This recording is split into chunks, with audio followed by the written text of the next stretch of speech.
বাংলাদেশ শ্রমজীবী পার্টি দেশ ও মেহনতি মানুষের একটি পার্টি। এটার বলিষ্ঠ নেতা লায়ন মোহাম্মদ আব্দুল কাদের জিলানী, যিনি গণমানুষের নেতা। আজকে এক অনুষ্ঠানে ইসলামী আন্দোলনের এক মহাসমাবেশে উনি কিছু গুরুত্বপূর্ণ ভাষণ দেন। তার ভিডিও ক্লিপ সংযুক্ত করে পার্টির অন্যান্য জনসাধারণ এবং প্রত্যেক ব্যক্তির কাছে আমাদের পৌঁছানো ইমানি দায়িত্ব। সংগ্রামী সাথী ও বন্ধুগণ, ইসলামী আন্দোলন বাংলাদেশ কর্তৃক আয়োজিত আজকের এই বিশাল মহাসমাবেশে এখন বক্তব্য রাখছেন বাংলাদেশ শ্রমজীবী পার্টি বিএসপির প্রতিষ্ঠাতা সভাপতি লায়ন মোহাম্মদ আব্দুল কাদের জিলানী। বক্তব্য রাখছেন লায়ন মোহাম্মদ আব্দুল কাদের জিলানী।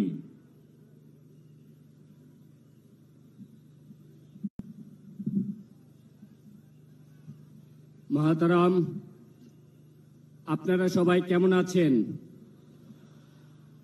আজ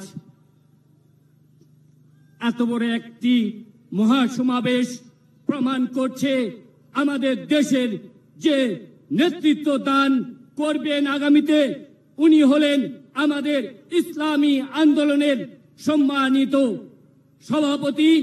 এবং আজকে স্টেজে উপস্থিত আছেন বিভিন্ন রাজনৈতিক দলের জাতীয় নেতৃবৃন্দ এবং আজকে বাংলাদেশ থেকে বিভিন্ন থেকে দূর দূরান্ত থেকে আগত আজকের আমাদের ইসলামী আন্দোলনের প্রাণপ্রিয় পাখিগণ, সাংবাদিক নেতৃবৃন্দ।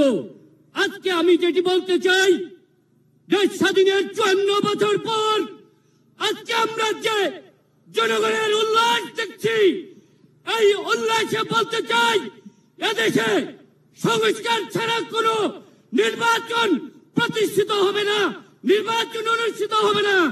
এদেশে সংস্কারবিহীন নির্বাচন গণতন্ত্রের নির্বাচন, সংস্কারবিহীন নির্বাচন গণতন্ত্রের পূর্ণবাসন।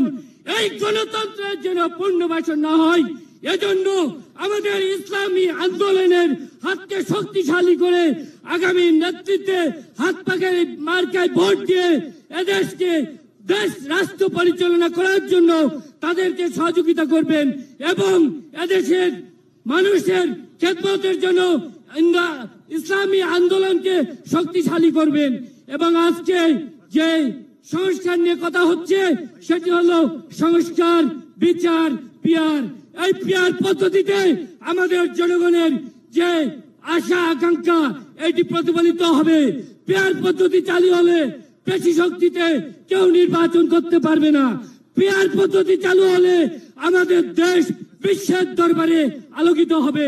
বিশ্বের 97টি রাষ্ট্রে এই পিয়ার পদ্ধতি চালু আছে। আশা করি আমাদের দেশেও পিয়ার পদ্ধতি চালু হবে। তাই আমরা সবাই বলি, আসুন আমরা সবাই একত্রিত হয়ে এক পতাকা তলে ইসলামী আন্দোলনের হাত পাকার প্রতীকে আগামীতে ভোট দিয়ে রাষ্ট্র সংস্কারের পথে এগিয়ে নিয়ে যাব। আসসালামু আলাইকুম ওয়া রাহমাতুল্লাহ।